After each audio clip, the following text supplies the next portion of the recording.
Hey, what's up, listener? Thank you for pressing play this week on the Jock and Nerd Podcast. Avengers Endgame crushes first day pre-sale records as tickets go on sale, and they give us some new footage.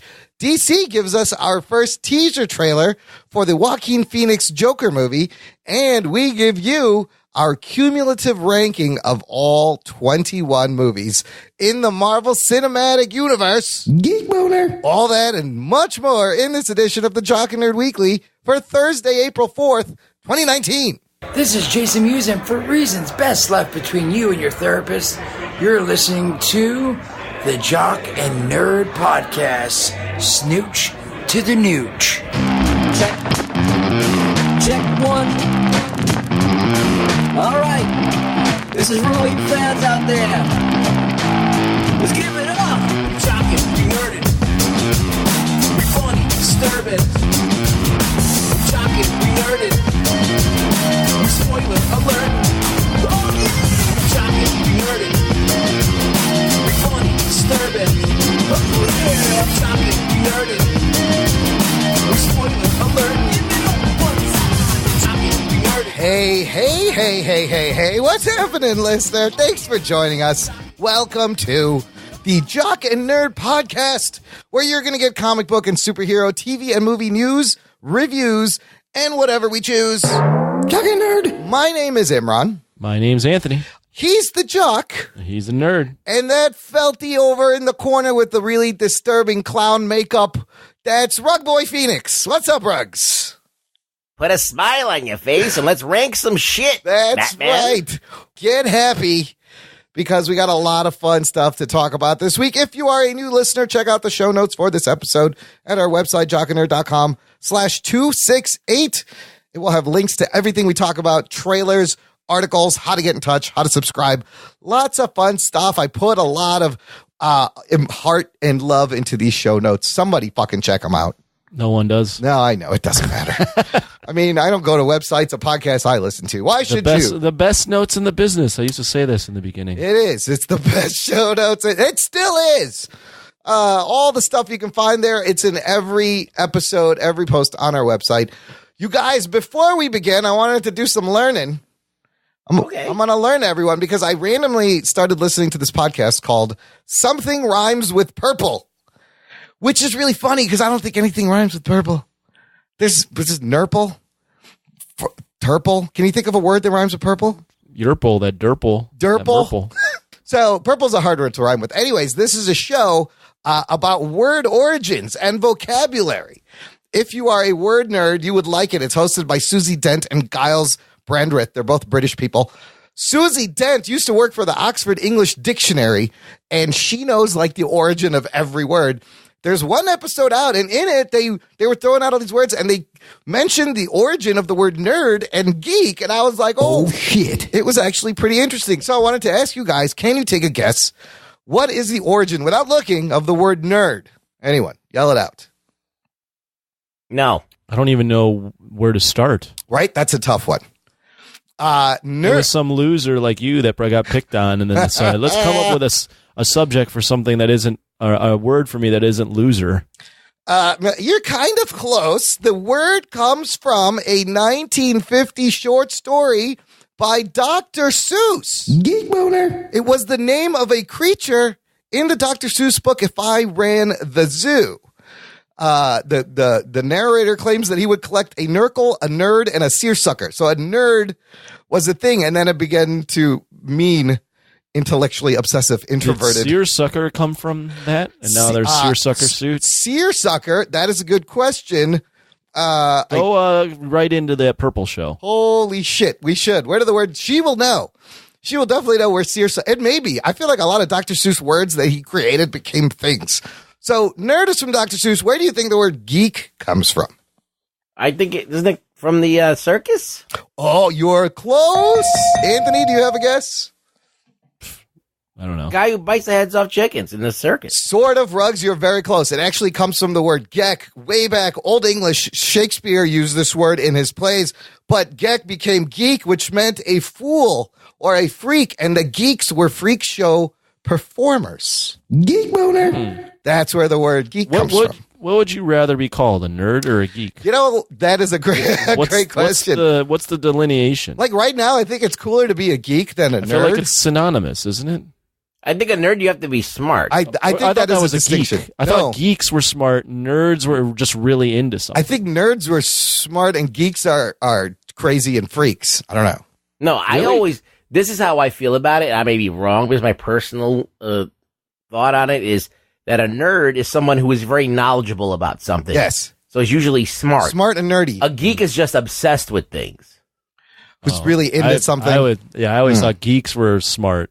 They were books, like into books or just into smarts. You're a geek. I think geeks can be weird and geeks can be like antisocial and weird and they don't fit in. They're misfits. But I think a nerd is more like I'm a science nerd or I'm like a porn nerd. I know everything about porn. I used to work with this guy that would make phone calls. He would work in sales. He'd make phone calls. He was from the South Side of Chicago, so he talked like he had. He talked like he was chewing on cigarettes, and he would call people, and if they'd reject his phone call for his pitch, he'd hang up the phone. He'd slam the phone and go, "Nerd." Really? Was this Booger from Revenge of the Nerds? Every time he'd hang up the phone and he had a bad conversation, nerd. Nerd. Yes, it's been derogatory. It's been complimentary. The words can be interchanged. Maybe you can nerd out about something. You can geek out about something. I mean, now we're accepting of everything. And now everything, you can be a nerd you or can be a geek. And if I think I'm more of even though I'm the nerd here, I'm probably more of a geek because I'm not smart. You gotta be smart to be a nerd. I ain't fucking smart. Yeah, I'm more of a geek than a nerd because I don't really know jack shit. I just am really into stuff. I just like to run my mouth. If we ever had to change the name of this podcast, I would say I'm more of a bro than a jock. Well, so we call it the Bro and Geek Show. Yeah, because I don't play sports anymore. Yeah. And if I start to pick up a ball or anything, I'm not going to be very good for at least a week or two until I start playing. Let me try this. Geekin' bro. That kind of works. Jock and Nerd. Yeah. Geekin' bro. We can turn it around. We might have to, if we ever become something and they test my jock skills and your nerd. This guy is not a jock and this guy's not really a nerd. Right. We're phonies. We're phonies. We've been outed. That's what I'm getting at. So finally, this wasn't in the show, but I threw it in. The word jock, Anthony, and he guesses where this comes from. And the stereotype version of the word jock. It was some dude with a big cock named James. And he threw the J in front of the cock and made it a jock. No, I'm a jock because I got a big cock. That's not correct. Jockey? James Cock. So the word jock is short for jockey, meaning one who rides a horse, but that's a different meaning of the word. The stereotype that refers to an athletic man started around 1963, simply the abbreviation of the word jock strap. Okay. That's where jock comes from. That makes sense. Yes. Well, I think the jock strap might have been invented to protect the jockey's balls from getting beat up riding a horse. That's probably, that's interesting. I should look that up. That's possible. That's probably where, the jock strap, because you're supporting the Hold jock your balls up. Who's riding jockey strap. A jockey strap. There. All right, listener, you learned some shit. Now go impress your friends with this useless knowledge as we get to the news. The Jock and Nerd Podcast. Oh, boy, 3 weeks away from Avengers Endgame. And, they gave us, 2 trailers and a small Super Bowl spot. And really, we didn't think we were going to get more or needed more, but we got more. Oh, shit. Something called a special look, 1 minute. And it's really otherwise known as, hey, tickets are on sale now. Here's a trailer. And listen, the hype is working. The fucking, all of this marketing is working. The special look is only a minute, but it's a minute of all new footage. Whereas that last trailer was like 2 minutes, but like half of the trailer was old footage from old movies. So they're giving us like a minute at a time. You guys, what did you think of this special look? Is it too spoilery? Does it confuse things more?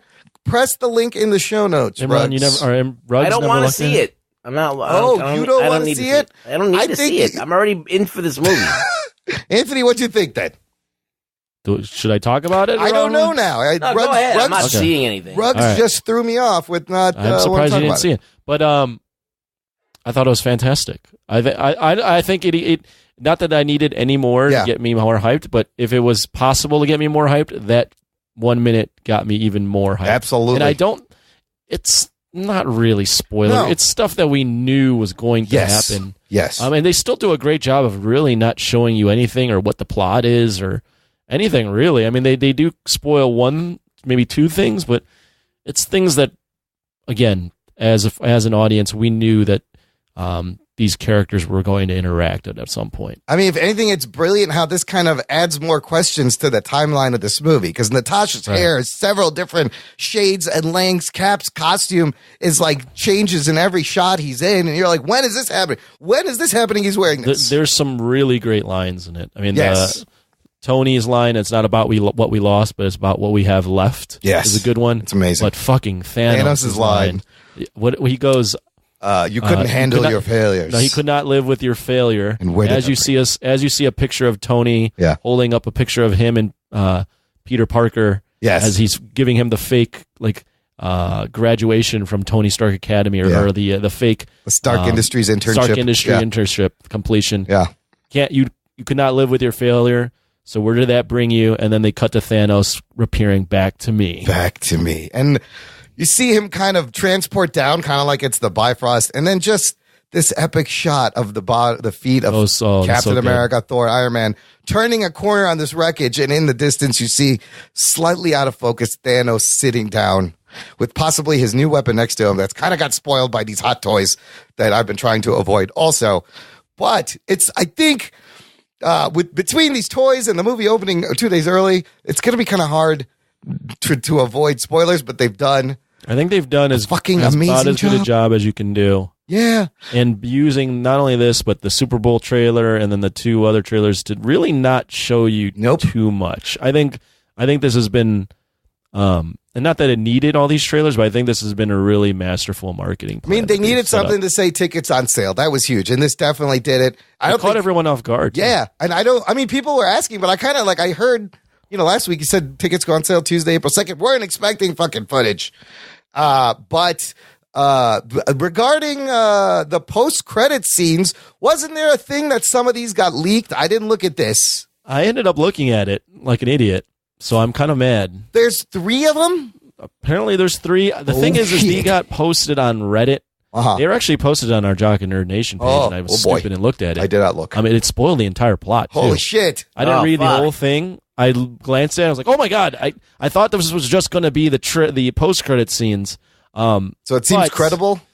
I don't know. It's from Reddit, and I've seen enough stuff from 4chan on Reddit where I've read the plot, and it's completely different from what is actually shown in the movie. Spider-Man Homecoming being a culprit. They also had something on Reddit where they described the entire first trailer about a month or two before it came out. Completely wrong. So who knows? Although one of the post-credit scenes was a nice little tease, I don't know if it's correct or not.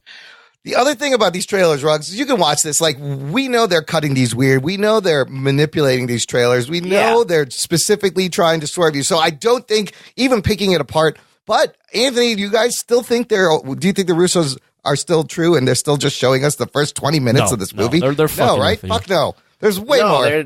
They're doing whatever they want. They are, and saying whatever they want. Now, post-credit scenes. Great music, too, in all these trailers. Yes. Very operatic music. The swelling, it just fucking totally gives you fucking goosebumps. Yeah. Geek boners. Post-credit scene, Ruggs. Do you think Endgame even needs post-credit scenes? I was kind of hoping that they didn't do that and just let it sit. Like, if it's an epilogue, maybe that's what they'll use it for. Like, or do we need them to set up the next thing already at the end of this? Can we just sit and fucking, process what we've seen?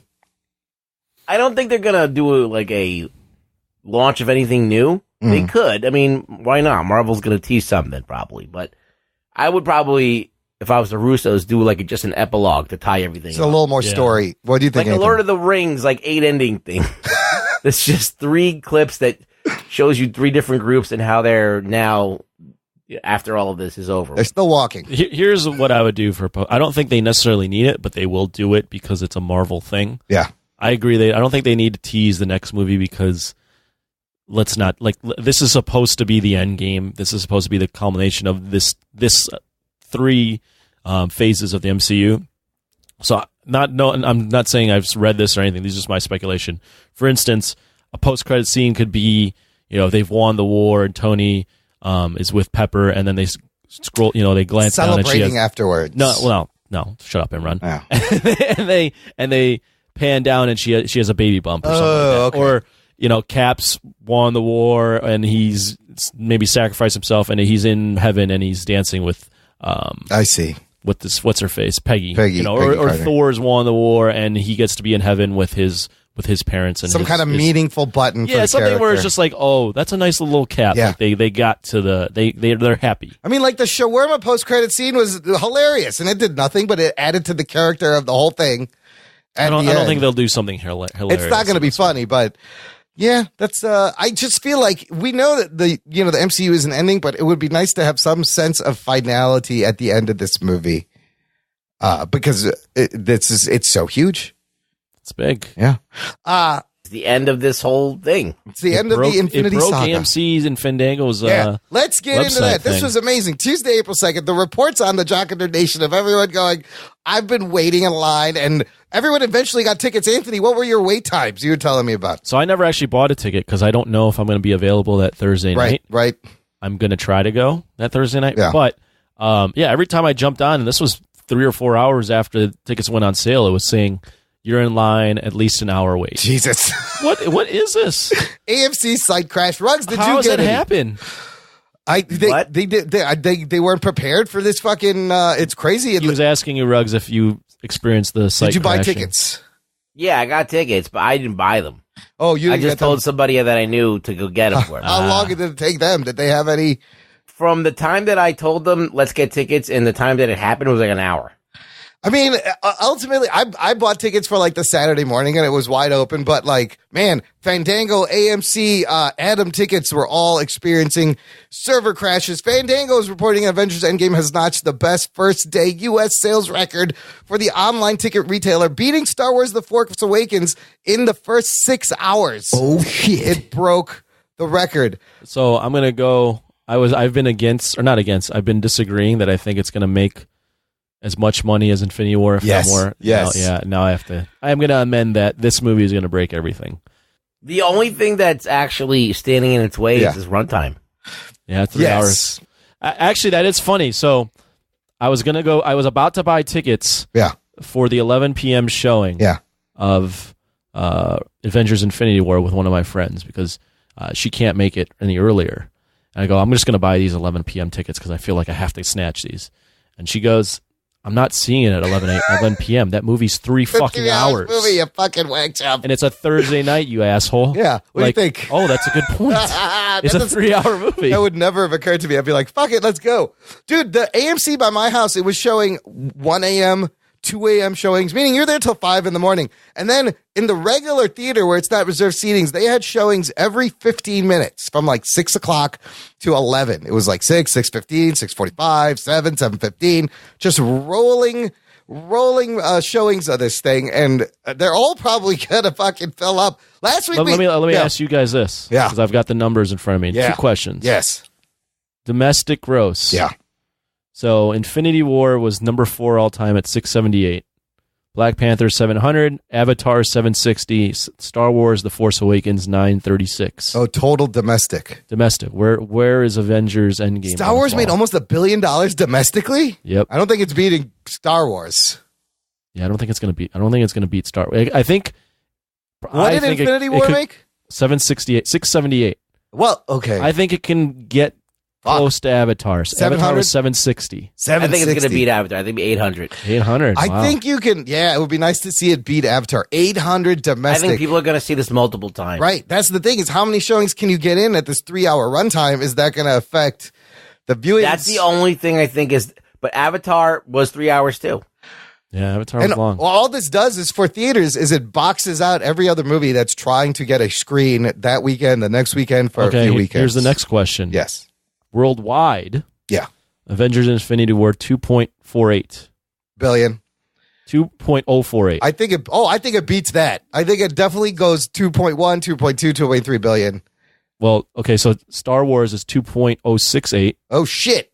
Titanic was 2.187. Fuck. And Avatar was 2.788. So Avatar is the leader. 2.7 it made? Almost 2.8. Fuck. Close to 3 billion. Fuck. Well, I would say it's going to probably either tie Avatar or beat it. Wow. So yeah, worldwide. Because yeah. think about it. Avatar no one knew what it was before until it came out. Yeah. All right? Everybody is So- waiting for this. So this is going to have this. Everybody's trying to blow their load right now to get the tickets right now. So, I think that this, if it's good, if it sucks, then we're talking about something completely different. But if it's really good, people want to go see it a few times. Yeah, it's going to beat Avatar. Does the fact that people are offering on eBay pairs of tickets going for like $9,000, That's fucking $5,000? Don't be an idiot. Buy a Showtime. Why? One of these is at That's the Chicago, schedule. Chicago Yeah. Skokie, and it's not even opening night. I was like, who would fucking pay for this? You know what's an interesting stat, though? Yeah. So Star Wars made the most domestically. 45% of its gross was domestic. Yeah. The other 54% was international. That's considerably lower than the other movies. Yes. Infinity War was over 66% international gross. Almost 70% of Titanic's gross was international, and 72% of Avatar's gross was international. I'm going to say this: Avengers so is a bigger international. Well, I'm property. just going to say internationally, Star Wars isn't as big. It's not. No, Avengers, this Marvel property is way bigger internationally than Star Wars. Remember, China didn't know what the fuck Star Wars was. It does nothing in China. And if your movie does nothing in China. That's why they're trying to make it more diverse. Yeah, but they don't care. It's too late. They didn't Yeah, grow it's up too with late. this. Like, China does not give a fuck. So this is much bigger awareness internationally. So last week we talked that opening weekend, they're saying 800 to 850 million worldwide. They now have projections for opening weekend domestic. They're saying 200 to 250 million debut domestic. I think that's low because Infinity War opened at 257 opening weekend domestic. I think they're being conservative with their 200 to 250. This thing could hit 300 million. Well, the only thing, as Rugboy mentioned, and unless a lot of theaters are showing multiple screens, I mean, that extra 30 minutes does cut into how many times you can show this movie. I guess. Yeah, that's the one weakness that it has. Infinity War was, what, 240? So it's like 20. Oh, it was 230? I only know that because I watched the other Avatar, I think. How long was Avatar? Avatar was long. It was about a 3-hour movie. The thing about Avatar is it came out in December. Yes. And it had legs because nothing at that time was competing against Yeah. Avatar. Yeah, and you had the winter holidays. People Actually, out. Avatar wasn't even 3 hours either. It was 240. This movie, I don't know. Yeah, We'll so see. that's a huge crutch that it has to like. What's the last Carry 3-hour movie that was a big deal? The Lord of the I Rings think, movies? Those are pretty long. One of the Batman was close to 3 hours. Well, no, which Wasn't one? it 2:45 or something like that? Dark Knight Rises? That might. Let me check that.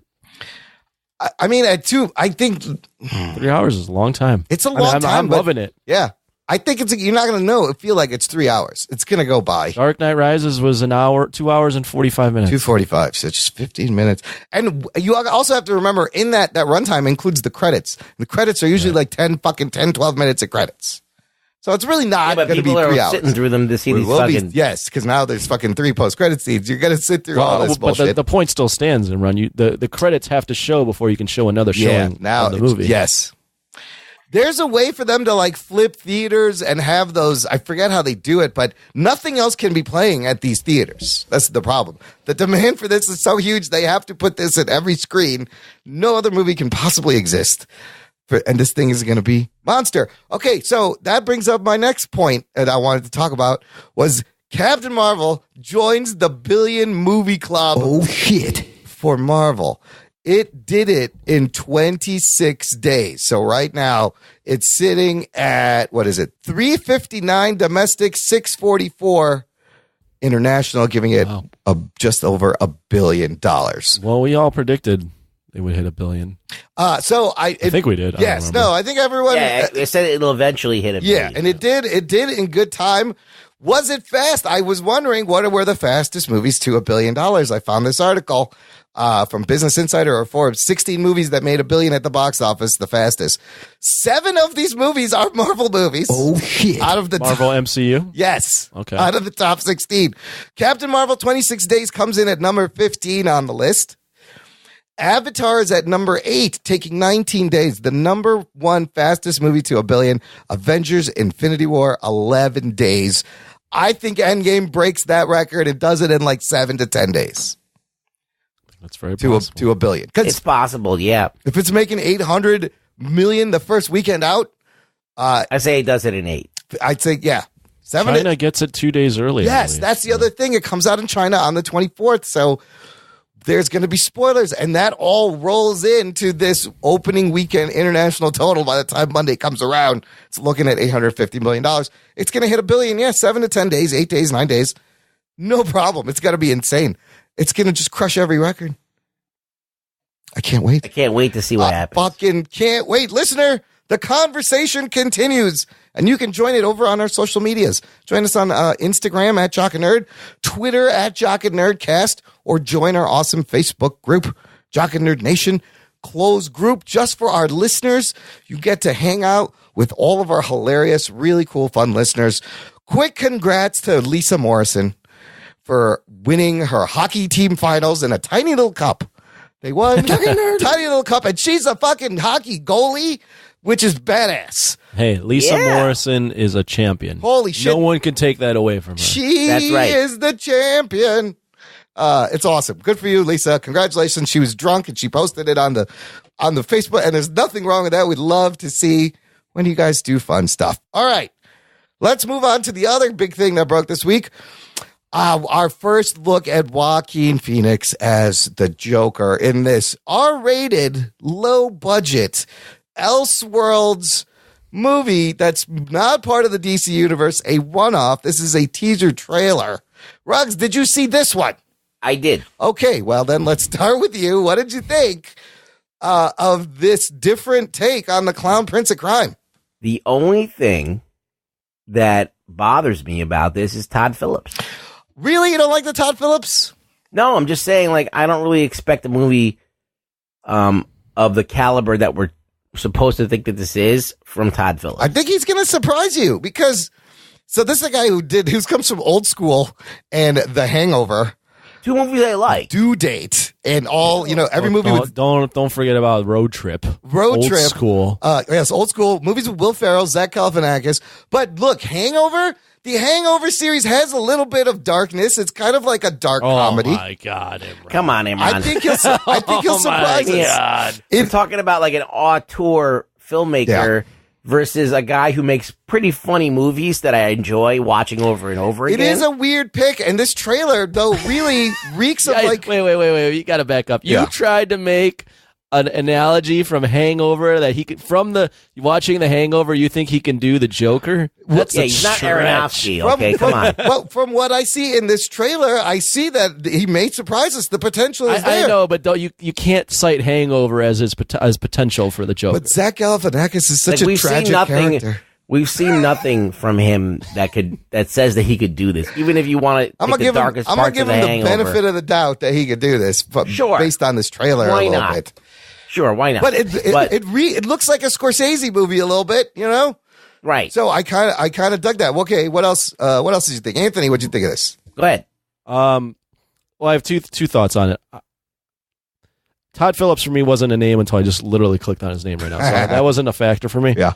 I will give it credit in this sense, and it's a trailer, so who knows how it's really going to play out. It's a teaser. It looked trailer teaser. Suck my dick. Who cares? It does, and I'm stealing this from my friend Chris Sotelo, but I completely agreed with him. It felt like a movie. It just felt like a movie, not a superhero movie. Yes. It just felt like an interesting movie about a person that is crazy, and it felt like something that you could almost see premiere at like a Sundance or some sort of indie thing. So that I enjoy. Now, there's a part of me, though, that goes, I don't really care for a Joker origin story. So in that sense, I'm not as on board with this as I would be other things, just because my preference on the character is that we don't know his origin. So for me, this felt more like a crazy person movie rather than what I want to see, which is not a Joker movie. Yeah, it's weird. I'm torn, but I love the fact that you would never guess that this is like a DC super comic book movie. Like that's the point of the way. Yeah. See, like the way that I think about this film is that Joaquin Phoenix is in it. Great actor. And that is probably the selling point. Yeah. It's big right? time. Because he does not ever disappoint in a movie. Even when he does crazy batshit stuff, it's still fucking great. And he's picky about what he does. And so I just watched him in a movie I forgot the name of it. I don't know. It was a weird title. But he was like a guy who like hunts down people who kidnap kids. Ooh. You Were Never Really Here. I think that one. Yeah. Who was fucking great in that movie. Yeah. And the only thing that's bad about this movie is it's called The Joker. Like, if it wasn't about... Yeah. If you don't have that correlation between the Joker, like the Batman Joker... Yeah.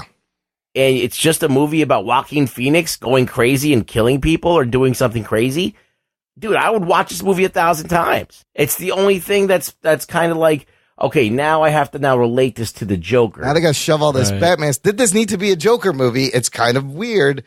I mean, it hurts and it helps. So it has that baggage of being associated with the Joker. So now you have that expectation. Like for me, by the end when he has the music, the makeup and the hair, I'm like, I don't really like this makeup and hair for the Joker. So that's the baggage it has. Yeah. But me personally, I'm never even going to check this out unless it's called the Joker. So there's that push and pull. It is a study of a man who descends into madness and decides the best way to deal with it is to become a clown, which it's interesting because it mirrors Batman's psychology. A man who goes down to madness, wants to fight crime, decides the best way to do it is to dress up like a bat. So I like the kind of the mirroring. This is like Joker year one, like Joker Begins. At first, when I watched this, I was like, okay. Wasn't really sure, wasn't really sold. The more I watch it, the more I've appreciated just the look of it and the cinematography and the fact that he's so fucking skinny and lost so much weight. Yeah, it's that's weird. Disturbing. He's like bathing his mom in the beginning. That's very creepy. Yeah, he's got like an edible thing going on. Well, he keeps like lifting up putting his fingers in his mouth and making smiles. That kid that he does the smile, that's fucking Bruce Wayne. Oh, shit. Are you sure? Yes, that's the kid who's listed as playing Bruce Wayne in the credits. You see Arkham State Hospital, which is probably what Arkham Asylum was before. Wayne, and you see So Thomas maybe Wayne he's running. the guy that influences the Joker. So that's the other thing. You know how in the comics there's like 3 Jokers and there's the whole thing where the Joker's immortal and he's passed down his spirit and blah, blah, blah, blah. I don't like that. I don't know. I do love the time period, this 80s Gotham that's just New York. And I kind of dug the purple suit and the makeup, how it was at the end. Him dancing. There's a couple of things that are very Joker. Him dancing down the stairs when he's looking at himself in the mirror is very Joker. And then De Niro as the talk show host is also very interesting because it reminds me of Taxi Driver, King of Comedy, Martin Scorsese films. The Dark Knight Returns, where he goes on Letterman and kills everybody in the crowd. In the comic book, yes, and it reminded me of that. He gasses everyone. So I am so intrigued. I don't know if I'm sold, but it is. Do I want to sympathize with the Joker? Do I want him to be he's been a protagonist. He had his own series for a hot second in the 70s. We love the villain. I think that it's art, so you can do whatever you want. Yes. You can watch a movie analysis of someone evil as something interesting to watch. I think that's fine. So they've said this is a one-off. Do you think if this thing does really well and make money that we will see him return as the Joker? Never. So this is a one and done. See, I think that he's not the Joker as we know it. He is a dude who inspires the Joker, the real Joker. Okay. The actual Joker that we know and love. Now, Anthony said that he would not like to know the origin of the actual Joker. Right. Now, Imran, do you want to know the origin of the Joker, and what would be the origin that you would go by? Well, would it be like there's been a lot of different ones. Everywhere, everything from him being pushed into a vat as a failed comedian by Batman to that's in the Killing Joke. That's Killing Joke. The original one had nothing to do with Batman. He robbed a place and he swam through some fucking chemical sludge. But then you have him actually being the Red Hood and the head of a crime mob. And this one, he's not. This is makeup again. Like Heath Ledger, that was makeup and it was amazing. So does he necessarily need to fall into acid? No. I don't know. I like it that it's multiple choice, just like he says in The Killing Joke. The line's like, if I have to have an origin, I want it to be multiple choice. I'd rather not know definitively, but here now we have his name, Arthur Fleck. This is going to be, or is it? We don't know. See, if I was going to write the Joker, I wouldn't make him a sympathetic character at all. Yeah. I would make him evil from birth. But he didn't really know that he's evil. He was always a kid that was manipulative and had took joy and laughed at other people's demise and pain. So he would like challenge his parents and then eventually challenge those teachers and eventually just do sick jokes to them. And then his whole life, he's just this, he never was anything else. He was always this thing. Like it was birthed by the world. He was this universe. force. Yeah. Yes. Yeah. Yeah, I prefer my Joker to be so like in the trailer. I was rewatching it. It looks like he gets bullied a little bit. He gets bullied. bullied. For me, I don't like also having sympathy for the Joker. I like him as being this force of nature. Yeah, he's kind of just a tornado that gets thrown into things all different times, and people just have to deal with him and react to it. But this looks like it's explaining how that Joker comes to be. Yeah, I don't really. like that. I don't want to know. I like my Joker is the type of Joker that from very early on just thought of literally thought of life as a joke, and if there is no consequences to anything, then this is all a joke, and I can just do whatever I want. Yeah. It looks like maybe like the mom dies, and that's ultimately when he snaps, and that he does want to make people laugh.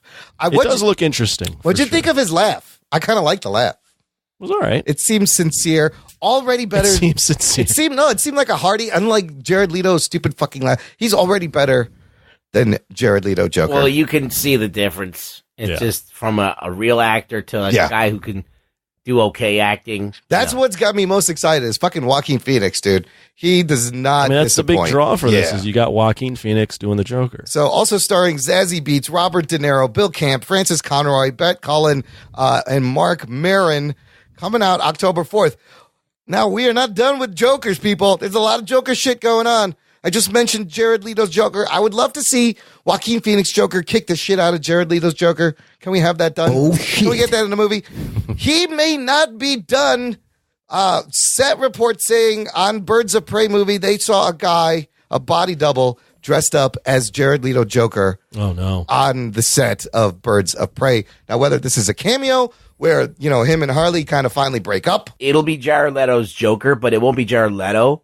Right. And it'll just be like a shot from far away that they'll kind of use to tell a story like in a flashback or something. Whether it's him or not, the fact that they're still using his character is, they may have to just put a pin on it and wrap it up. I don't even want to see that. I think it'd be funny if they had his character, maybe not Jared Leto, because I don't know if he'd agree to do this. Yeah. But have someone body double him and then have Margot Robbie within the first scene just acknowledge what everyone thinks and just smash him in the head with a baseball bat. Yeah. Just basically just knocking out this version of the Joker from the universe. As if to say, you're done, bitch. Yeah, as if to say, we fucked up. Yeah. That was a mistake. Yeah. We killed you. He doesn't exist anymore. Yeah. This one doesn't exist. He wasn't the real Joker. Get out of here. So after Joaquin Phoenix, we may see that Joker. And then there's still more.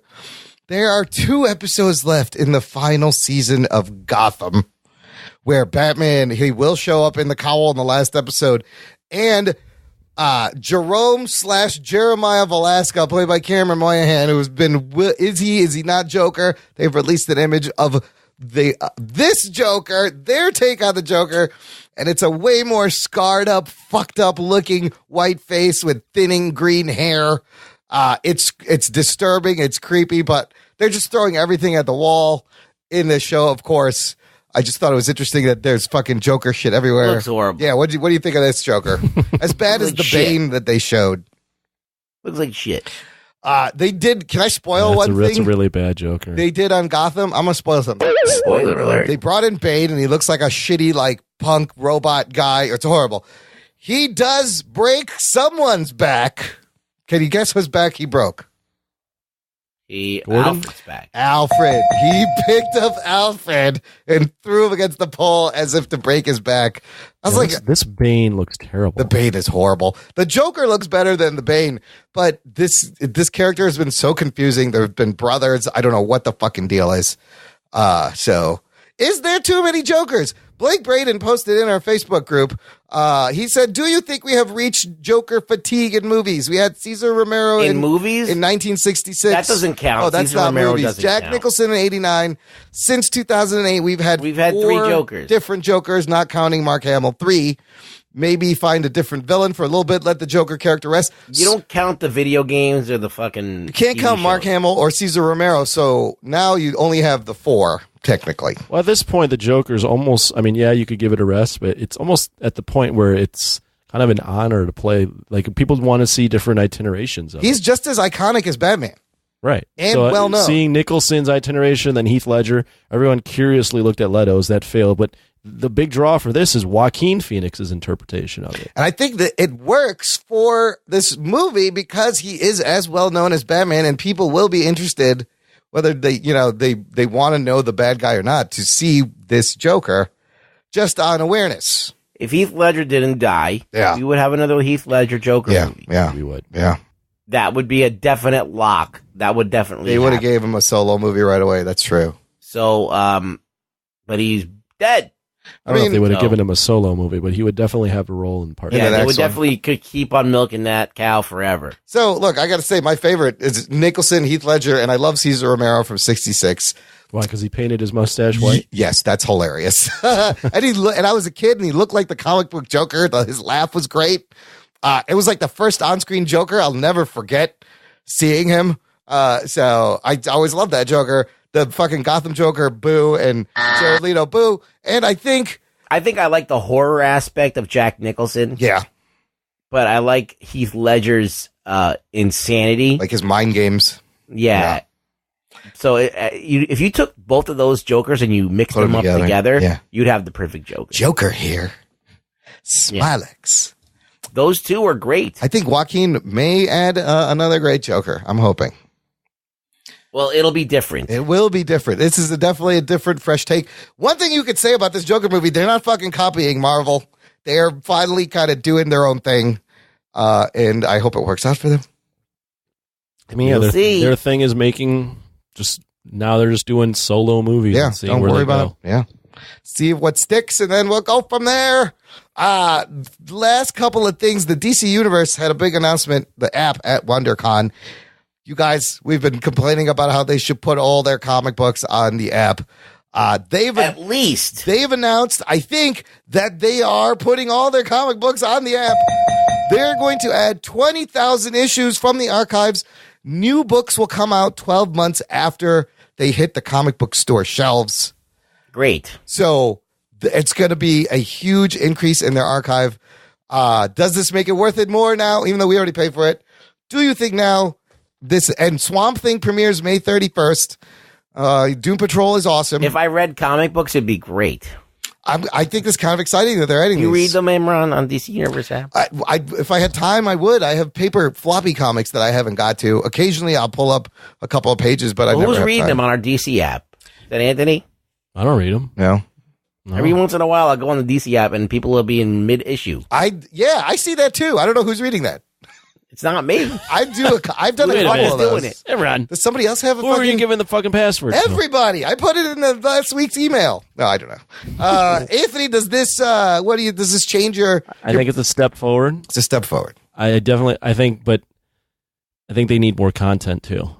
Well, they're going to get Swamp Thing. In terms of TV viewing. Yeah. So yes, I think this is a good step, and it's only what, $4 or $5? It's $8 a month. Oh well, then no, that's not. No? No, Or that's not. $75 for a year if you buy it for the year. They need to be under $5. ESPN Plus, I think, is at $4 or $5. You know, they need to be at $4. What if Disney Plus comes in at like $8? Is that too much for Disney Plus? No, because Disney Plus has not only Marvel, they have Pixar, they have Disney actual movies. They got DC only has DC. It's a good point. It's a good point. Yes. This isn't Warner Brothers universe. It's not Warner Brothers. DC. It's DC. I'm looking forward to the Swamp Thing show. I love Swamp Thing. I fucking love Doom Patrol. This Doom I need Patrol to watch show, that. it's so good. Oh my God. It's better than I haven't Titans. been watching I it. find it's quirky. It's weird. I love it. It's got lots of personality. And then the Young Justice will have a second part. There'll be stuff coming out. Keep working on it, DC. But that's a big step. Put 20,000 comics in the archives. And then last thing, listener, by the time you hear this, Shazam will be out in the theaters. Shazam! It comes out today? Comes out today. Yeah, as we record, Thursday, April 4th. I will Friday, see April it tomorrow. 5th. Oh, you will? I may get to see it I have tomorrow. absolutely no plans to see it. You Well, better we're gonna see it review it on before we Tuesday. review it next week, you motherfucker. When are we reviewing it? Next Tuesday. Next Tuesday. Why in Tuesday? Because of scheduling conflicts. Yeah. Oh, you're going somewhere. I'm going somewhere, and he can't do Wednesday. I can't do Wednesday. Because he does this show called Trivia Geeks. Plug that, Imran. Yes, Trivia Geeks, where I host a podcast game show where the points don't matter because I just make them up. It's a lot of fun. Trivia Geeks live, and we're recording episodes. All right, so I got to see it Monday then. Yes. All right. Okay, so right now, I'm glad we sorted that out on the air so the listener knows our habits.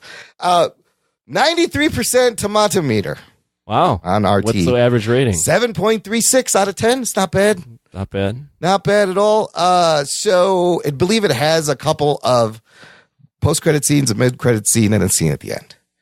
So I'm looking forward to this. I hope it doesn't get buried amongst the Game of Thrones and the Endgame. It will. hype. It's a terrible time to release this movie, but It's going to be a quick in and out. Also, I thought it was balls for DC Warner Brothers to put out this Joker shit right after Avengers Endgame tickets went on sale. But I think it worked in their favor. People were still talking about it. Oh, maybe. It did not get so buried. I feel like people were excited. And they were like, look, people are talking about this. Let's put this out. They're like, oh, by the way, we got this R-rated dark thing over here. So good on them. Good balls for this movie. Maybe they have high hopes for it. All right, we're going to take a quick break here, listener. Play some promos, and then, we're going to rank the whole motherfucking MCU right after this. After these messages, we'll be right back. What's up, guys? This is Gerald and my buddy right across from me, as always. Andy. We are Two Peas on a Podcast, and we want to invite you to join us weekly as we discuss. What do we talk about? We talk about a little bit of everything. We talk about too much. Events, We talk about too much politics, sports. We even talk about sports. We're dudes. We talk about too much stuff. In fact, don't join us. It's too much. It's too complicated. I think you're confusing them, Gerald. We are a weekly podcast discussing current events, pop culture, hot topics. Hot. The topics are hot. Not the retail store, just hot topics. Well, I used to love. That was a great store. If anything happened at Hot Topic, we would discuss that as well. You want to get you a black Metallica shirt and some studded earrings? Yeah, we'll talk about that. But my name's Gerald and my buddy Andy, and you can catch us on Two Peas on a Podcast. Please go to our website. It's twopeasonapod.com. Check it out. Check us out on Twitter at Two Peas on a Pod, and subscribe via iTunes or Google Play. We hope to hear you listening. We can't do that though, can we? No, we can do it. We can hear them listening. We hope to see that you listen via our stats or whatever. We're everywhere. But check us out. Two Peas on a Podcast, guys.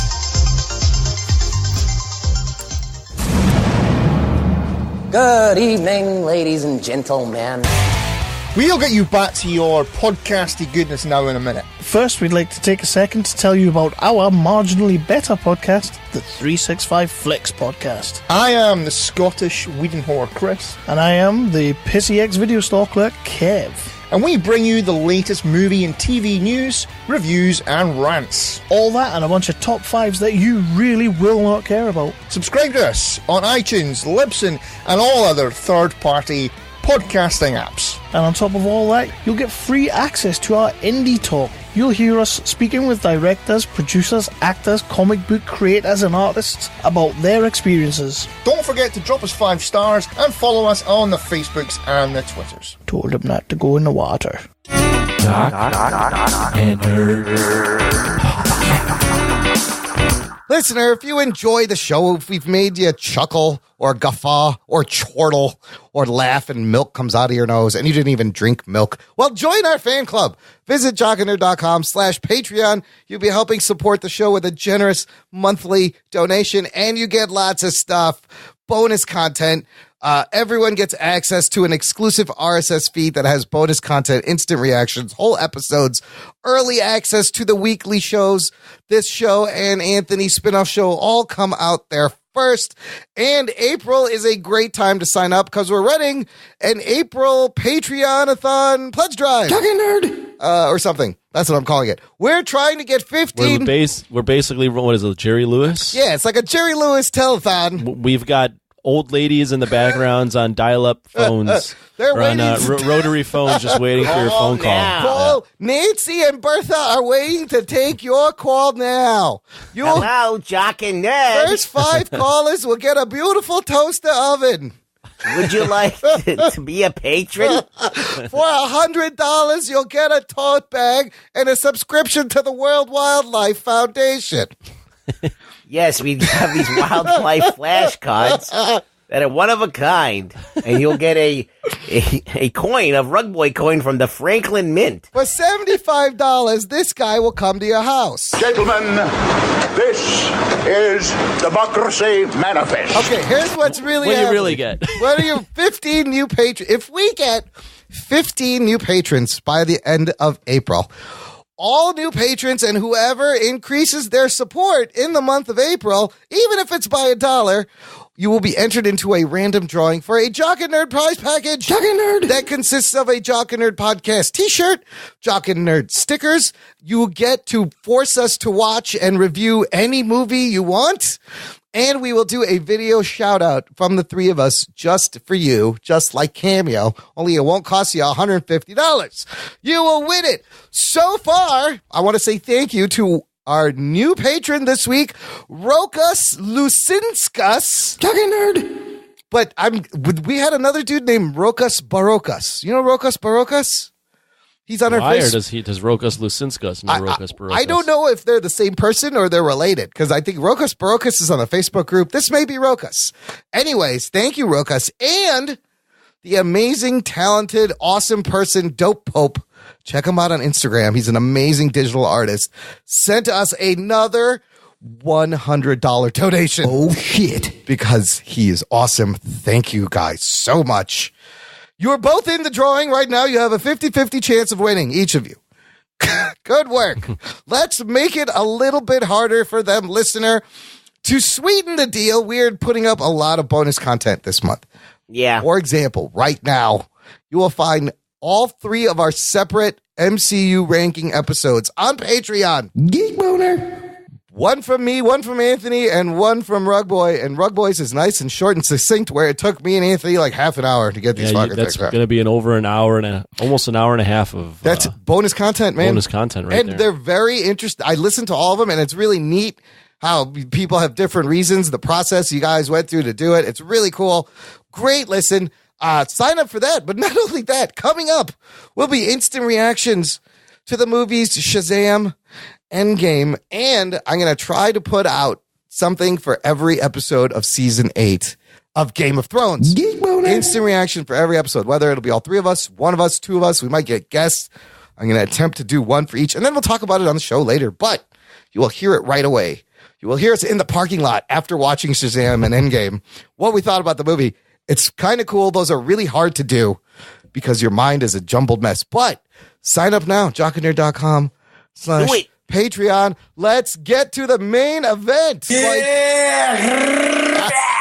That's fucking awesome. Yeah, that's really good. So, like I mentioned, our separate MCU rankings on Patreon are there.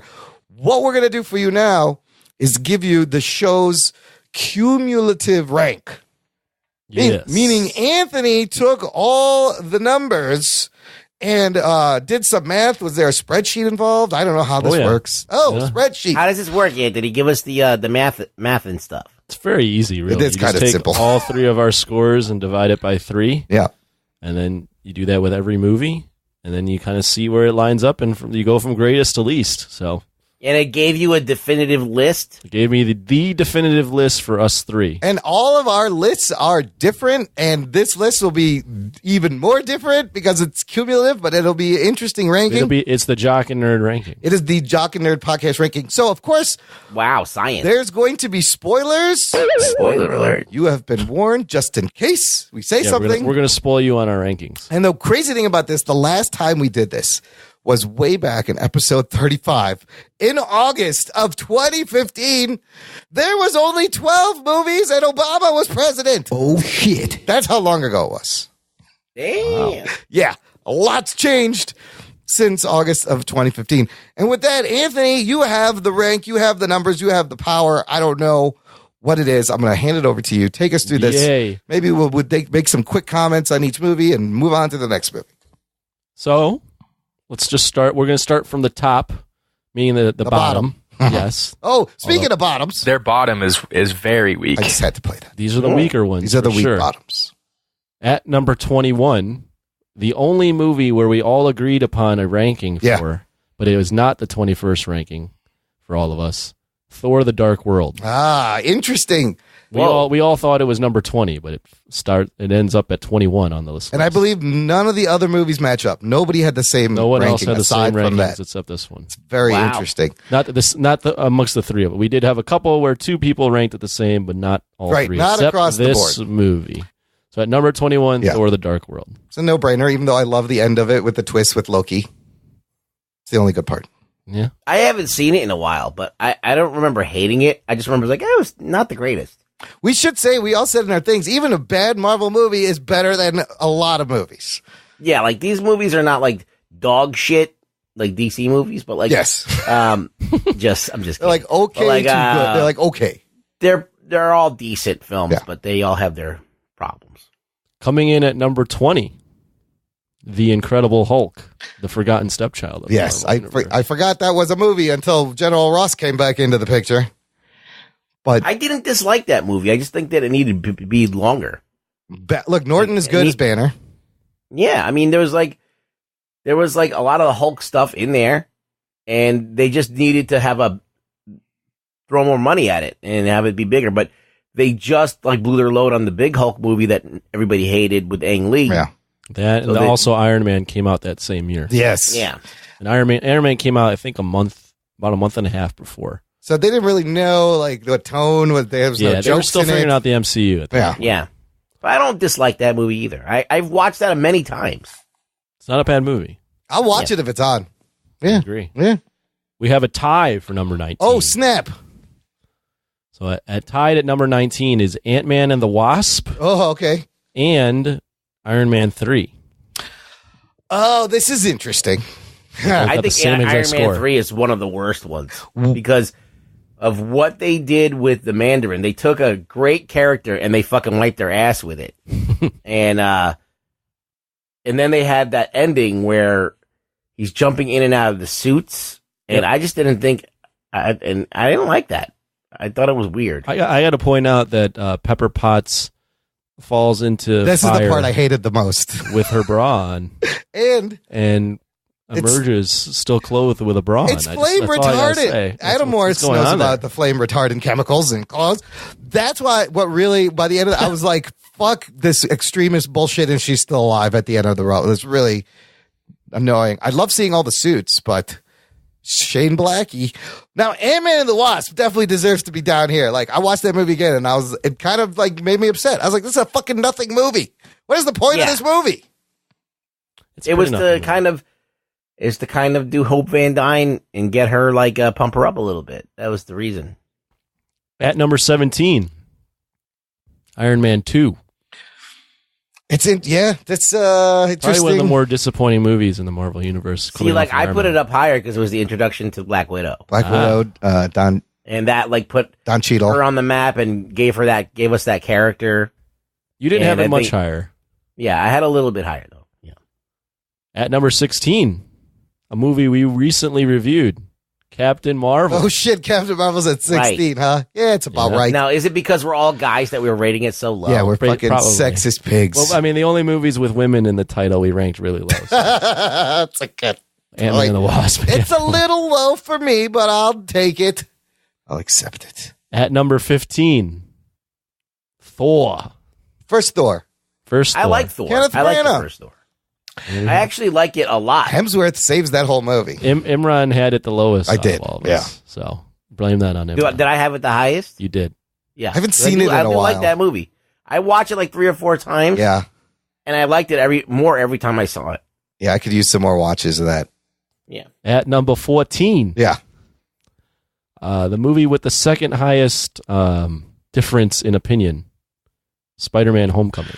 See, this movie has grown on me recently. Imran had that as a top 10 movie. Yes. Rugboy had that near the bottom of it. Yeah, it's probably like the third from the bottom. It's been on so much, and I've just watched it over and over again, and it's really growing on me. It's got a lot of emotion, a lot of heart. Fucking Michael Keaton is great.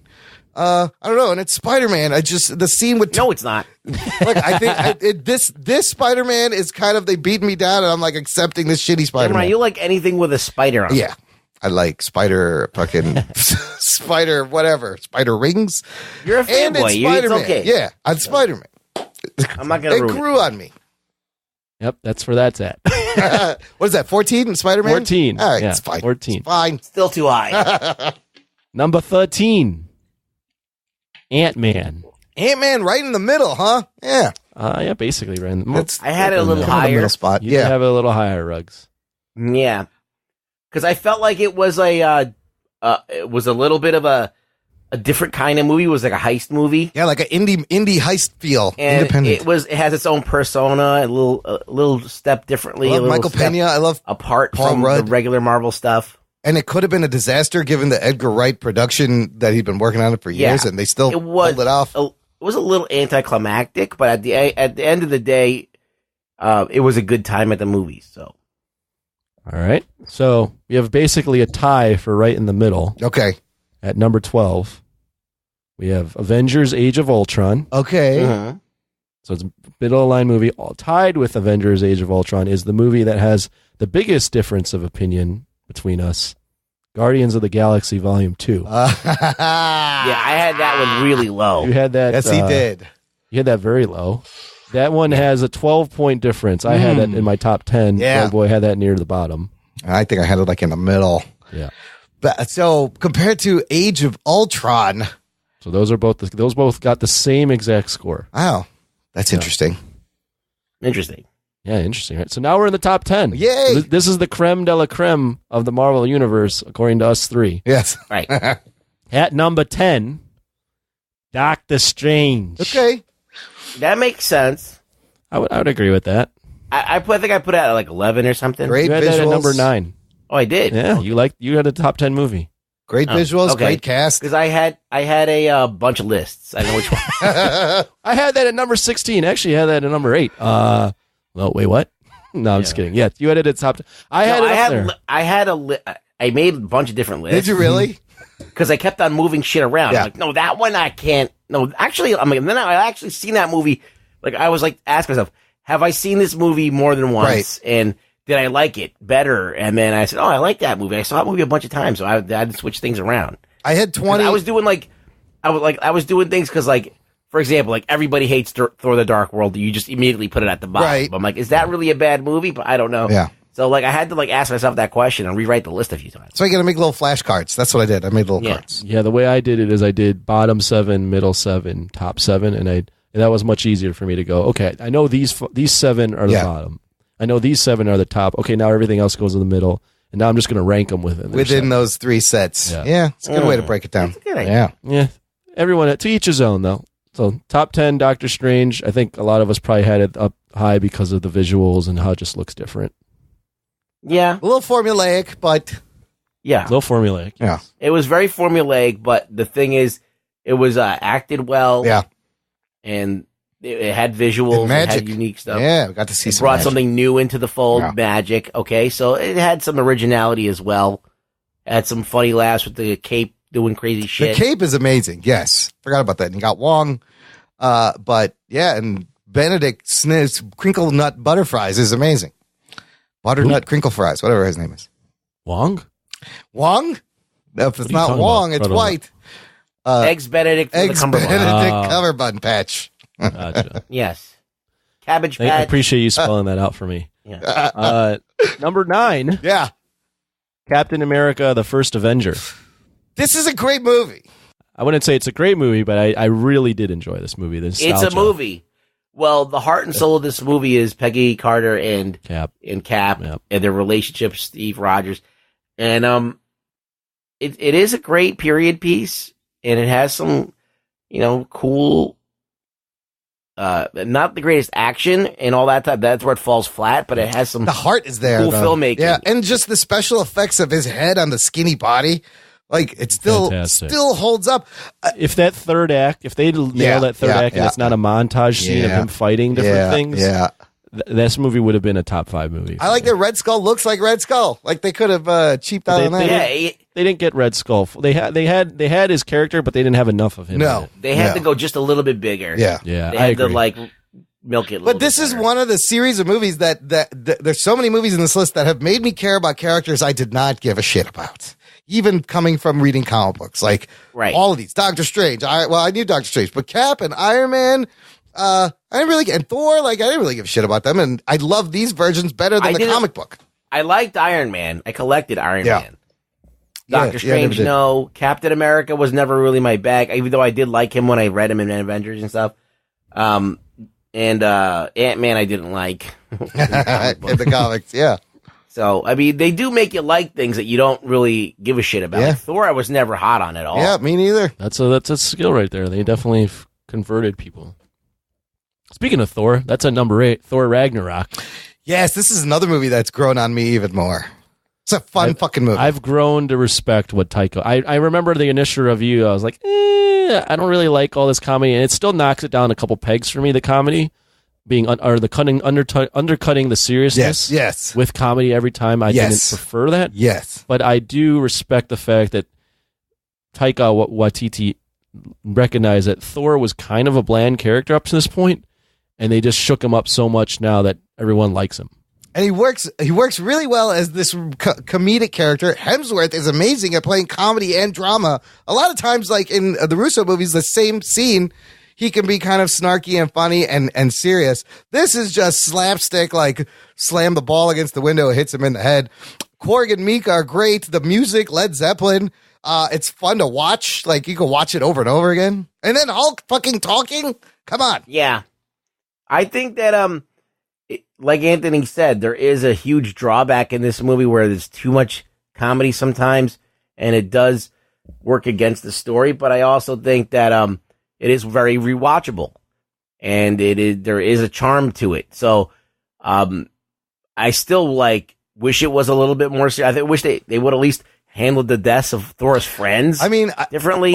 Odin dies, the hammer gets destroyed, Asgard is destroyed, and Korg's all like, you need a foundation. No foundation. It's just, there's nothing to take that in. And I feel like it needs that. If it had that, it'd be a lot better of a film. But I love Waititi's sensibility and the looks and the Jack Kirby fucking great. I found it to be a fun movie. Jeff Goldblum, and it wasn't none of the characters were, even though Thor was played to be an idiot, and he was silly. He was still Thor. You still believed that he could kick ass when he had to. Yep. So they never ruined the character to a point where okay, now he's just an idiot. They found a way to make him funny, and they eliminated the Shakespearean Whedon-esque dialogue that he had in the Whedon films, where he talks and you can't ever really relate to someone that talks like that. They still made him sound regal, but they also made him sound like kind of a goof. He's kind of he's been hanging around humans all this time. That, and also he's just kind of, he thinks he's being funny and stuff, and he's really just kind of like dad funny. Yeah, and it totally works. Like in the first movie, he's a little too serious, but then in this one, it's refreshing to see him just let loose. And Hemsworth is really good at the comedy, dude. Well, the character grew from the first Thor. Yes, he did. So we're in a third movie now. He's been in Avengers. He's had time to develop into a different, more likable character. And they did it at the right time. If they would have done this the second movie without the Avengers, it would be too much of a jump. Yeah, that's true. Good villain. Hela was a pretty good villain. I'll put up there as one of the She's all right. better villains. Yeah, she was fine. Let's go with, let's see here. Where are we at? Number 7 on the list. Guardians of the Galaxy. Welcome back to the Marvel Universe, James Gunn. Yeah, that first Guardians is actually a pretty decent film. It's surprising how good it was and how much fun it was, and that he made a fucking talking raccoon in a tree household names. Who doesn't know about fucking Rocket and Groot? It's crazy. But yeah, I think it's a good balance of comedy and a little bit of heft. I think as you mentioned, Imran, the big thing is he basically made characters that were zero D-list and made them household names, and that's quite an accomplishment. It didn't have to work within the Marvel universe, really. They're out in space doing their own thing. Well, that's also a get out of jail free card. True, but you're freed up so much to do whatever you want. But at least he didn't have the initial draw of I'm working with Iron Man. Right. He had to. But the thing is, no one was expecting this to be a box office smash. Right. There was not the amount of pressure. It was almost like a layup for him because, he could nowhere to go but up. Well, he could have really fucked this up, but this movie, I think, proved that Marvel really can do anything. But he couldn't have fucked up Guardians because there's nothing to fuck up. Oh, that's true. What he would have fucked up is that they would have spent a lot of money and then they made no money back. Right. But the He just had to make a themselves- movie that people enjoyed. Yeah. And he did that. And it was a very enjoyable film. Great music in both of the Guardians movies. And it's a very nuanced film, too, in terms of dealing with a boy that has been taken from his mother at a young age and has never dealt with the fact that he lost his mother. Yeah. And he finds it. Mommy within his issues family. and then daddy issues in the other movie. A lot of families in this. Number 6, the only Academy Award winning movie, Black Panther. Yeah, isn't that crazy? This is the only film that has won a couple of Oscars, nominated for Best Picture. Only ends up number 6 on our Only list. ends up number 6? Even though it's a Best Picture flick. Right. Why do you think that is? It's outside of like the MCU genre. It's a fucking Oscar-winning movie, but we're looking at these as like chapters in a book, and it doesn't. It falls flat in the third act, and Panther is the least interesting character in the movie. We've seen him better. Right. Yeah, I agree. But it's an amazing, epic journey and refreshing to see how it was made. And again, all these movies in the top 10, they all have auteur directors with visions. And Marvel lets them take this vision, but it's still kind of the Marvel movie model. But their voice is still there. It's more evident. And Black Panther was noteworthy for a variety of reasons that we've gone over, but it's definitely one of the first Marvel films that's tackled something like race, and even though it's not then the main, it's not dwelled upon too much, they touch on it enough where you just think to yourself, oh, yeah, what if? That's an interesting point that Killmonger's trying to make. Yeah. Like his means aren't the best, but he might be kind of right. I think that the biggest problem with this movie is that the ending is not the greatest, and they kill off Killmonger. Yeah, why do they do that? They shouldn't have killed him off. That's totally He's stupid. top 3 MCU villain. Why are you killing him off? Yeah, and he could be redeemed. He could have been so many ways he could have gone. Yeah, it's unfortunate, but they could bring him back. It's comics. I know, but I mean, in the span of this movie, though, it ruins the movie. Yeah. It's the actual film. Yeah. And his whole line at the end is, I mean, even though it sucks that he died, his line about wouldn't want to be in bondage because like his ancestors, and jumping off the boat, throw me overboard. Yeah. They recognize it'd be better off to die. So then than be in but a bondage or better chains. punishment for him would have been to put him in chains. That's what he was afraid of. And then you would make him suffer. I don't know. They should bring him back. He had the he was dying already. Yes. He took it out, and that's how he died. Yeah. All right, now we're in the top 5. Ooh, top 5. Top 5 MCU movies according to the cumulative rankings. At number 5, the movie that started it all, Iron Man. All right, that's good. Top 5. Iron Man. Iron. I think I had it somewhere in this area. I had it at 4. I had it at pretty You had it at high. 2, Imran. Yeah. I mean, this movie, if this movie wasn't a hit, none of this shit happens. Right. If this movie failed, we would not be here ranking 21 this movies. movie clicked very well. Amazing. What a surprise it was when I first saw it's it. always surprising to me because I hear it all the time, and I wasn't fully in tune with the comics. I knew that Spider-Man was popular. I knew that the X-Men were popular.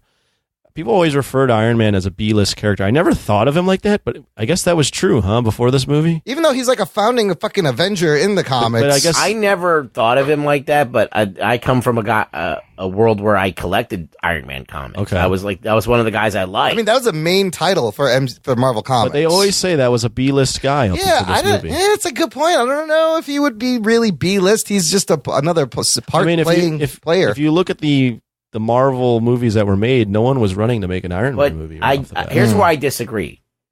Okay, Iron Man had his own fucking cartoon. Yeah.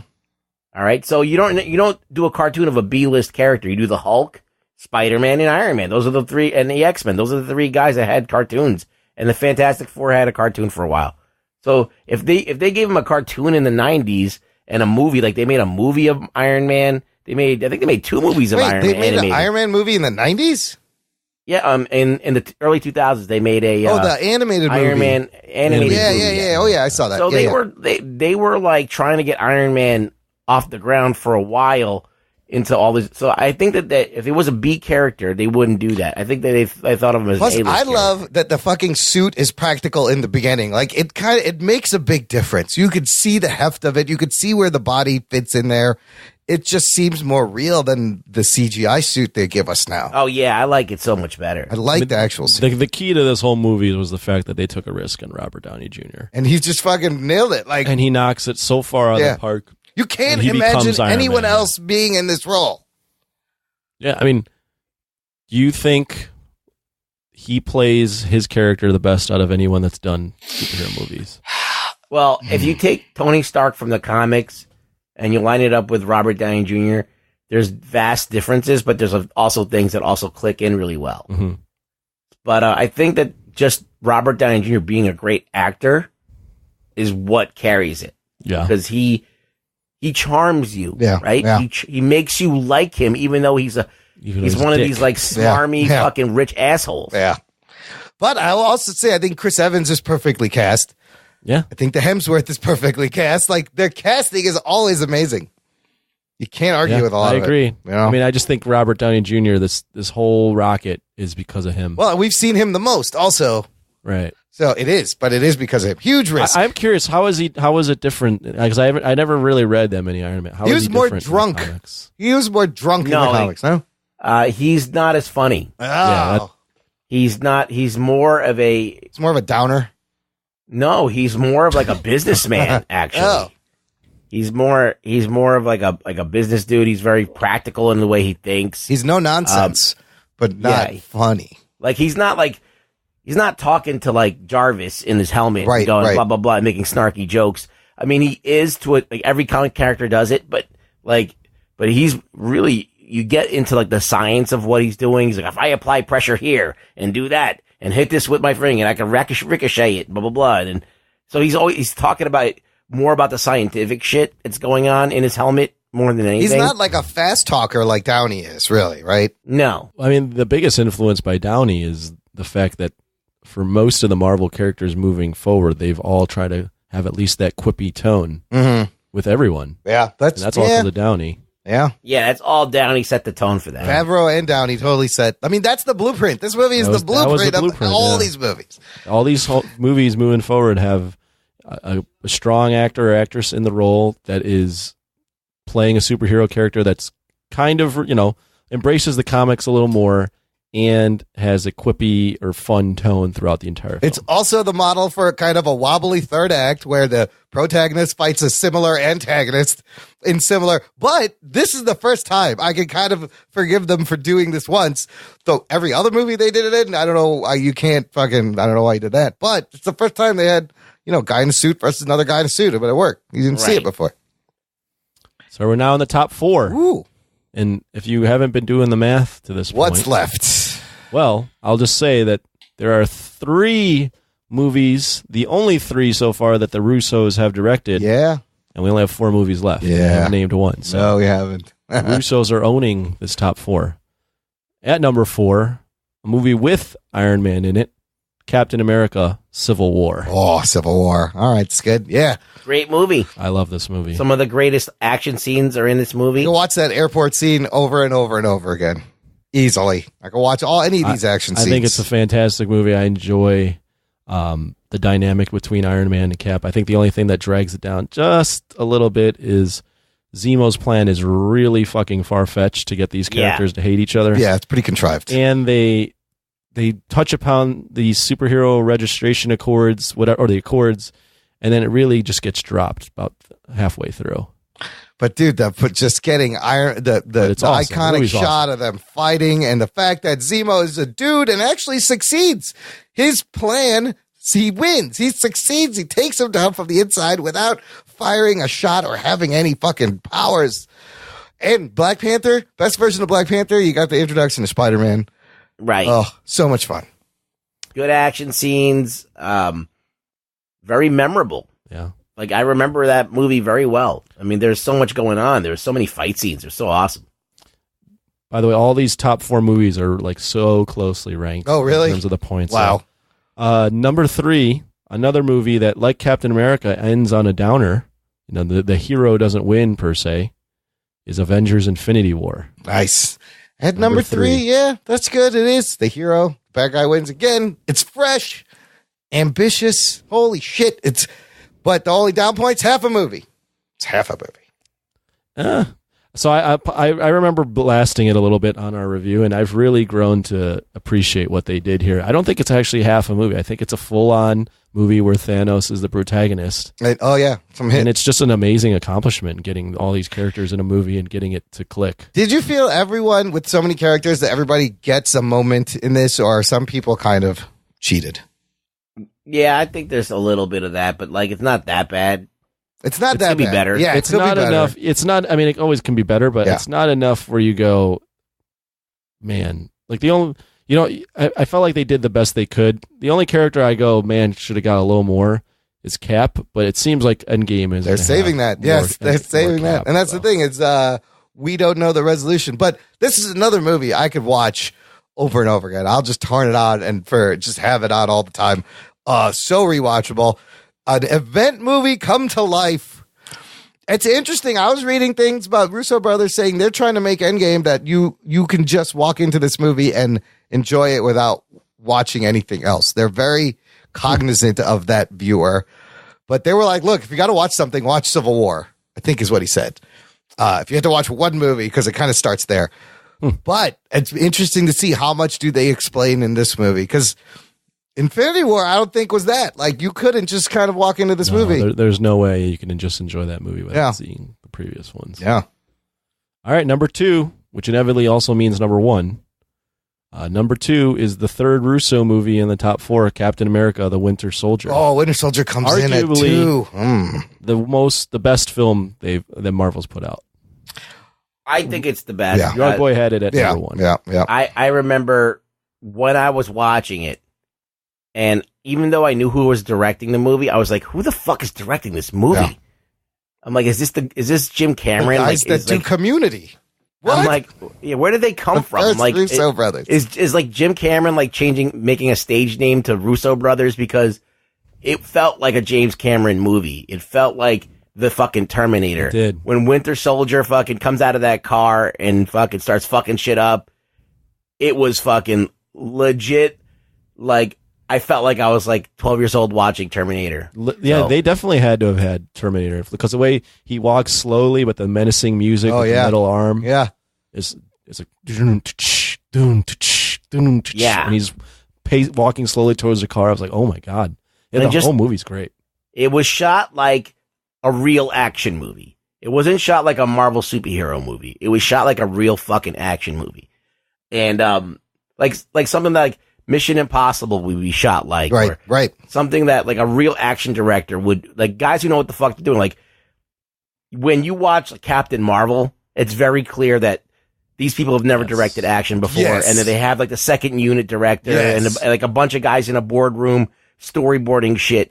You know, there's no like guy who like sits there and goes, okay, I'm doing a scene and I'm panning the camera this way. This is coming in and this is going to be a ballet of fucking camera shots, music, and like he knows what the fuck he wants.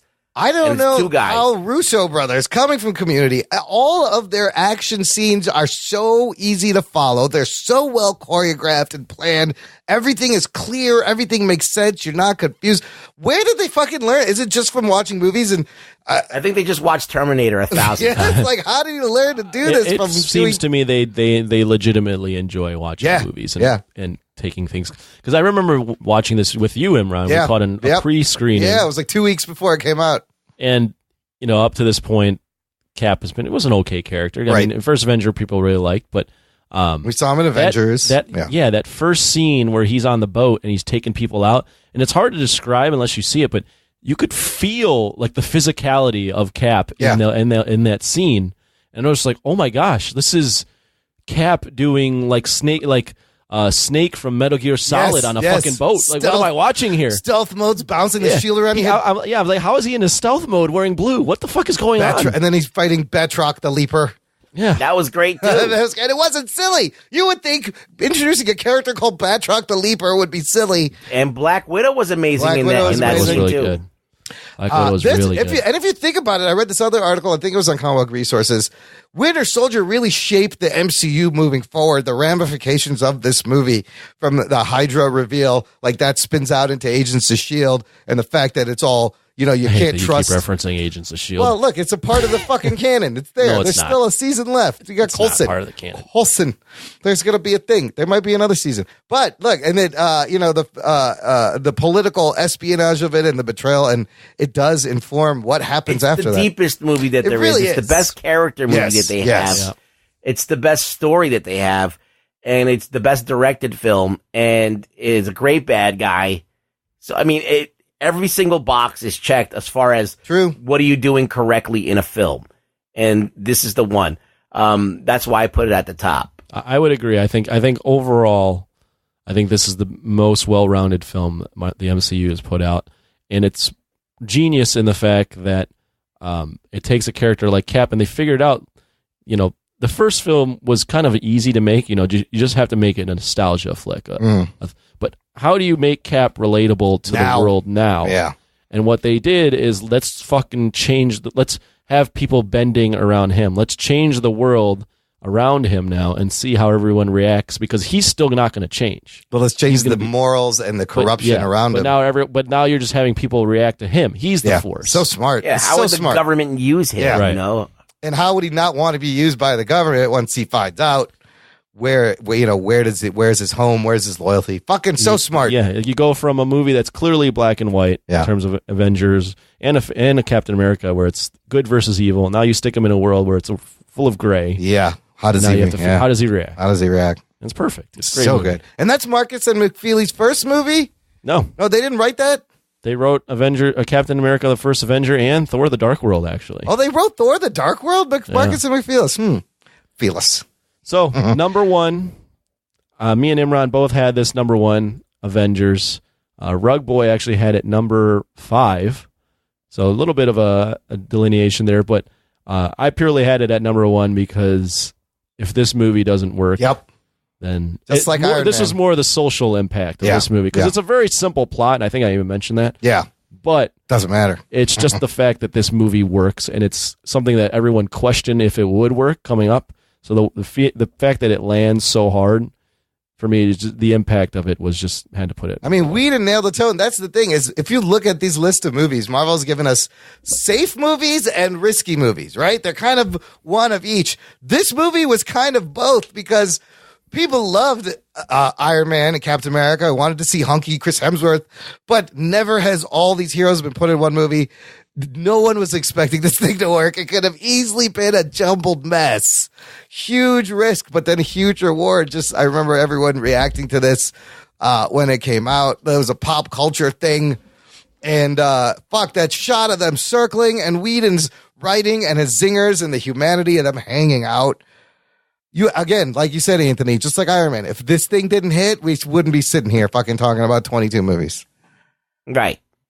It was a big event. I remember going to the theater and seeing it. Everybody I knew went to go see it together. It did. It was like Infinity War. It was a culmination film. Yeah. Right. So they did it the first time with Avengers. They culminated all of these heroes and put them together, and boom. Now, Infinity War took all of these different new characters and then combined them together to fight a common enemy again. So they keep on making the playing field bigger, adding more characters, and then making the stakes even higher each time. The scale gets bigger. The scope of it gets bigger. It's going to be an impossibility to continue doing this. That's why they're going to have to reset and rebuild. Can Endgame? Can any movie live up to this hype? I'm almost a little bit afraid of this hype for Endgame, because I don't want to be this hyped, because no movie is going to live up. I would say that Infinity War did it live up to the hype? Is a demonstration of that. Yes, they can do it. Yeah, I would agree. Did you guys think so? Remember the hype for Infinity War? I think it did live up to the hype. Well, I think that if you look at it as 2 movies, it's going to be this is a continuation film. As an individual film, you can say that it's a weak ending, or it's that the people are going to be alive. So because you have a movie with people that are dead, like right after, like, you know what I mean? I can't wait to sit down and go through this 5-hour journey. We watch Infinity War and Endgame. Like, what an amazing 5-hour fucking comic book event. Yeah. This is going to be. Yeah, I would agree. I mean, the thing about Avengers was, I said this in my review, but I'll state it again. Iron Man put the MCU on the map, and then Avengers kind of just knocked this into another stratosphere. Yeah. Now we're not dealing with, solid, really good movies that people know about. We're dealing about a franchise that now everybody in the world knows about. This is an event. Yeah. Now they became events. It now, was the Marvel tipping movies point. moving forward are now events. Where everyone's you're seeing it. You're seeing it with, Black Panther was an event. That was a because huge it's event. the first black man, or not the first, but an all black cast. And then now Captain Marvel's made $1 billion. And all these movies are now events. And that's doesn't become a thing unless Avengers hits. Man, do you think Asian people will come out for Shang-Chi, give it $1 billion? I don't know. Maybe. If it might build up to that, but you're right. I don't know if that would be the case. Yeah. I think that especially for African American people who have been kind of oppressed. It is different, and same with women and the long-standing oppression. Women who feel like they've been oppressed. But I think that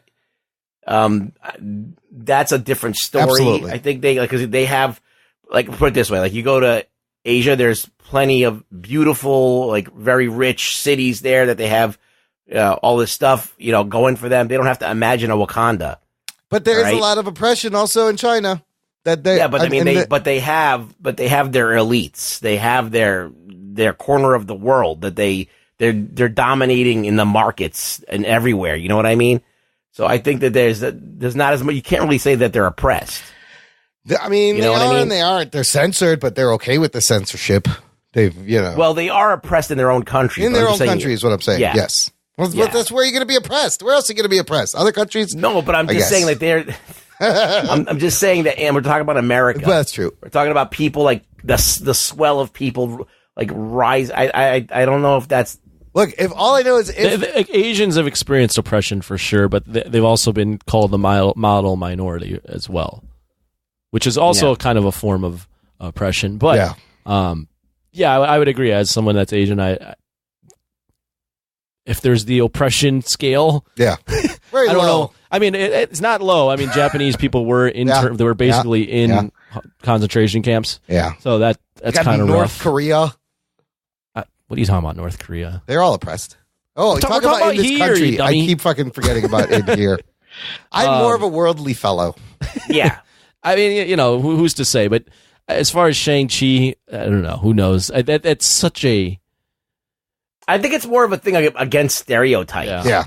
Like, when you saw the movie Crazy Rich Asians, it was like, okay, listen, we're going to make a movie that shows that, it doesn't have to be a karate movie or whatever. We're going against stereotypes. We can make movies about, like, any kind of subject, drama, whatever you want to call it, and people will run out and see it. And they did. The reason that hit so well is not only because it was, featuring a minority cast with Asians. So Asians obviously wanted to see it, but when they saw it, a lot of the things that were in the movie resonated with Asian people, only Asian people. Right. It was made by people that understood that culture. Stuff that you didn't normally see in like big movies. And you're like, holy shit, I can relate to You don't that. have some white dude going, okay, be like a typical stereotype. Look, all I know is if they make a Kamala Khan Miss Marvel movie, I'm going down to Devon Avenue where all the Packies hang out. I'm going to go to every fucking Dunkin' Donuts.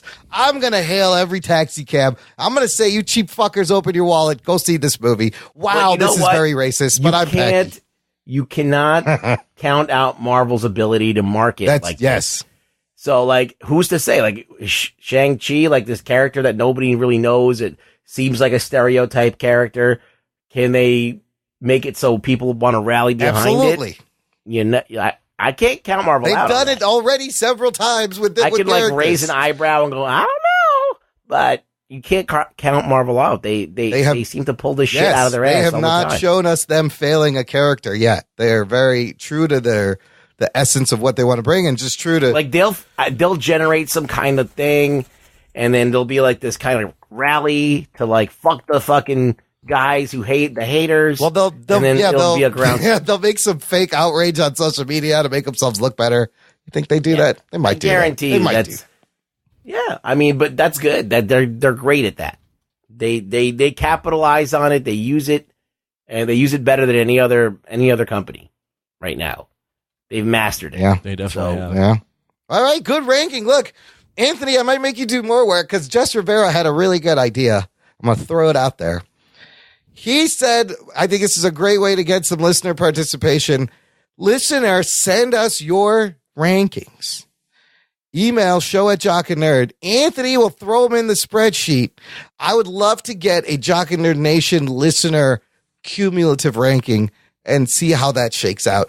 Because when I was thinking about this, I was looking at other people's ranking, and it's fascinating how varied they can be, but you can't really variables. Yeah, and you can't really argue with any ranking because I can see where people were going with this. And like if we just did a top 5, I guarantee you most of us will have a similar top 5. Yeah. Our top 5s were not all that far apart. But I love how in these movies, different people get different things. They relate to different things. They connect, and it reflects in the rankings. I do have to disagree with you, Imran. I know you're all hope and butterflies and unicorns, but if someone ranks Thor: The Dark World #1, I would seriously have to disagree. Well, we'd have to disqualify that whole ranking. You can't. There has to be some. There has to be some parameters. Don't be fucking trolling us. You give us a good reason why you put it #1. Maybe we'll consider it. Otherwise, get that shit out of here. What are you doing? You did this backwards. I said from top to bottom, not the other. We just flip it around. But it would put a little curve in the rankings. I don't know. If you guys want to do it, send it over. We'll put together. If people send it in, I'll compile a list. Because did you use a spreadsheet? Because you just did. Yeah, so you got it set up. You asked me this. I did. I wasn't paying attention. Oh, look, now I know what it's like to be you. But you got the spreadsheet, the calculations. I mean, you can't do math. Jesus Christ. No, I can't. But if this will be, if there's like 10 or 12, like there's a lot of very easy. A lot of columns. I love more columns. Very easy. I hate fucking Microsoft Excel. I can use Photoshop with my eyes closed. I don't know what to do with a spreadsheet. I got nothing. I wonder you can't balance a checkbook. No, I can't. I'm not good with money. I don't like spreadsheets or cells or tables. Fuck that. All right, thanks, Anthony. Well done. Thanks for doing the fucking calculations. No problem. Very easy. Thanks, Microsoft. Bill Gates. Thank you, Bill Gates. Before we peace out, I want the listener to check out the last thing in our feed, which is the latest episode of the spin-off show. This time with our buddy, writer, historian Jimmy McPike. Anthony, how did that go? I mean, it's already out, so you can check that out. As I mentioned in the open, if you haven't seen that. It's with Jimmy McPike, writer, Marine, history degree. Really interesting conversation. I apologize. I'm not always talking on mic, so my levels are on and off. You dummy. I know, it's my fault. But we talked about lots of history of Ireland, history of America, the president, bunch of different stuff. I love Jim, man. He's been listening for a long time. We've known him for a long time. Goes back to back in the day. Well, who's next? Who do you got next? Well, if all goes well, the next one is with a listener who started his own podcast. And now I don't know what is going on with his podcast, so we'll find out. The podcast he had was called the Geek Street Pod. Geek Street Pod. Yes. Mr. Daniel Nosker. No way. Daniel Nosker. He's I miss him. Yeah, so me and him will be chatting it up and throwing it on the get him to start his fucking show again. What are you doing, Daniel? He's got potentially, I think he says he's got 2 shows in the bag. Good for him. Whoa. I love when our listeners want to start shows. That's fucking some of the best feeling. He had his own podcast for a little bit. So he did, yeah. We'll find out. Good for Might be a little more, I mean, who knows how the conversation goes. The last 2 have been really deep. I mean, Adam Morris and I were talking about the contaminants in fucking polar bear food. Yeah. Oh, yeah, I listened to that for a little bit. Yeah. Good. And me and Jimmy McPike were talking about the history of Ireland and Gaelic culture and all that. So this one might be a little lighter, but who knows what Daniel's going to want to talk about. That's the beauty of the show, man. You don't know what you're getting into, and I love finding out where it's going. Yep. Ruggs, where can the people find you online? You can find me online on Twitter. Yes. at Really Rug Boy on Twitter. And he's in the group, so if you want to join the Facebook group. I'm in the group sometimes. He'll mix it up. Follow us on Instagram at Jock and Nerd. And then listener, finally, thanks for listening. Help us spread the show. Tell a friend. Word of mouth. Word of mouth. Check the show notes. We got Amazon affiliate links for the U.S. and Canada. If you're shopping, click the link in the show notes. Continue shopping, and we'll get a little commission. You'll be helping us out. And tell a friend.